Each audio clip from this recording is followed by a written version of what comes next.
Welcome to Touch to Click. In this video, I'll show you how to create one PDF from multiple documents using a simple online tool, so you can merge all your files into a single PDF easily. Now let's get started. Step 1. Open any web browser on your computer and go to a search engine like Google. Then type Combine PDF and open the combinepdf.com website. Step 2. Once the website loads, click on the Upload Files button located on the main page. This option allows you to choose the documents you want to merge. Step 3.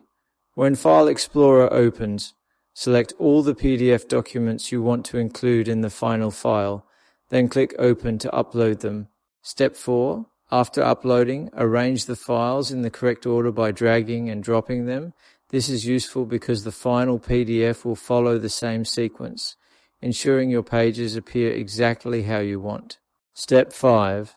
Once everything looks correct, click on the Combine button at the bottom of the page.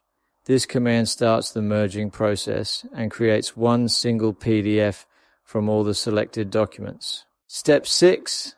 After the process finishes, the merged PDF will download automatically to your device, allowing you to open, share, or store one complete document instead of multiple separate files. Thank you for watching, and please subscribe to Touch to Click for more helpful videos.